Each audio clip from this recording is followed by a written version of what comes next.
Hello friends, welcome to our channel Mohsin Explain GSEB Made Easy. Now in this video we are going to discuss the question answer of chapter 9.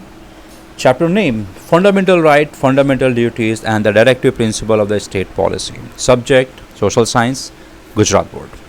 Now the question is the establishment of an exploitation free society. मतलब हमें एक ऐसा समाज बनाना है हमारे देश के is the objective of the Indian constitution.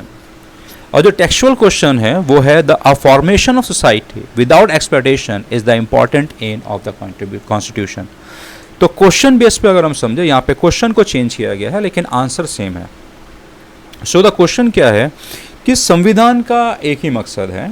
तो मेन सबसे ज़रूरी मकसद क्या है कि हमें एक ऐसा समाज बनाना है जहाँ पे कोई भी किसी भी तरीके से किसी का एक्सप्लॉयटेशन यानी शोषण ना करे. किस तरीके से, चलिए हम ये समझते हैं आंसर में. Number 1, the preamble state the social and the political and the economic justice as the objective of the Indian constitution. जो हमारा प्रीएम्बल है, प्रीएम्बल आपने, चलिए मैं आपको इसकी इमेज दिखाता हूँ. ये है हमारी प्रीएम्बल की इमेज है. आपने गुजरात बोर्ड वाले जो भी है, गुजरात बोर्ड में आप सीबीएसई की टेक्स्ट बुक में आप स्टार्टिंग में आप इनको देखोगे, इस तरीके के आपको जो हमारा जो फर्स्ट पेज है उसमें ये प्रीएम्बल मेंशन किया गया है. अब अगर देखेंगे तो स्पेशली चैप्टर 9 वाले समझ जाएंगे जिसमें आपको लिखा हुआ है फंडामेंटल ड्यूटीज़ हैं. उसके अलावा ये प्रीएम्बल भी मेंशन किया जाता है. चैप्टर 8 में जब आप जो 9th वाले हैं वो चैप्टर 8 में देखेंगे तो इस प्रीएम्बल सेकेंड पेज पे ही मेंशन किया गया. ये हमारे देश का प्रीएम्बल है. इस प्रीएम्बल के बेस पे ही पूरे संविधान को बनाया गया है. इस प्रीएम्बल में जो बातें लिखी गई हैं इन्हीं बातों को प्रोटेक्ट करने के लिए संविधान में सारी चीज़ें लाई गई हैं. तो इसीलिए इस प्रीएम्बल को क्या कहते हैं, soul and the pillar of the constitution, हमारे संविधान की आत्मा है. चलिए हम अब क्वेश्चन पे आते हैं. सो नाउ जैसा कि अभी हम लोगों ने समझा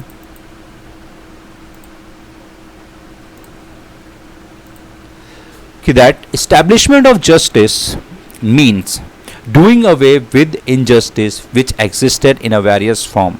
अब हमें एक ऐसा न्यायालय एक ऐसी कानून व्यवस्था बनाना है जिसमें किसी भी तरीके से किसी भी गलत काम की मौजूदगी ना हो. मतलब किसी के साथ में अन्याय नहीं होना चाहिए. अन्याय किसी भी रूप में, जैसे अनटचेबिलिटी, पहले के ज़माने में छूत अछूत का बहुत चलता था.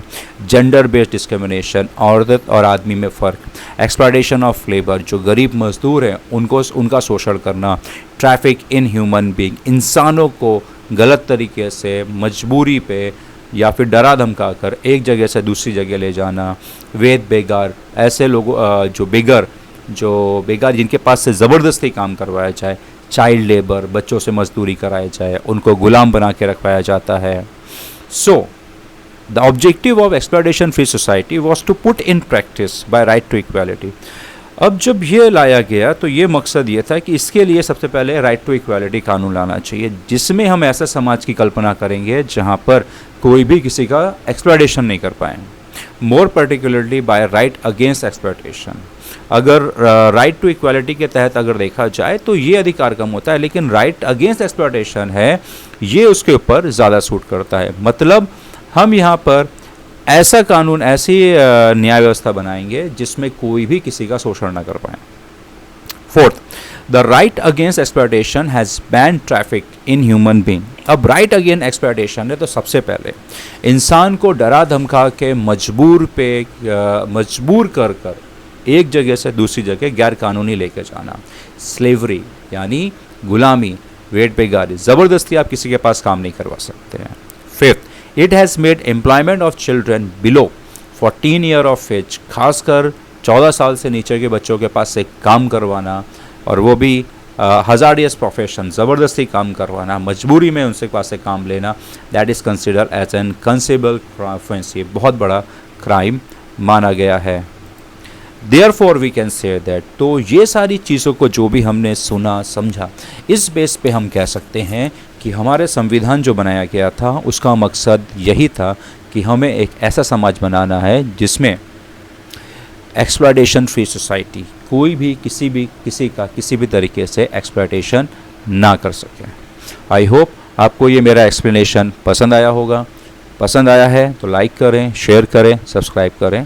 Thank you very much.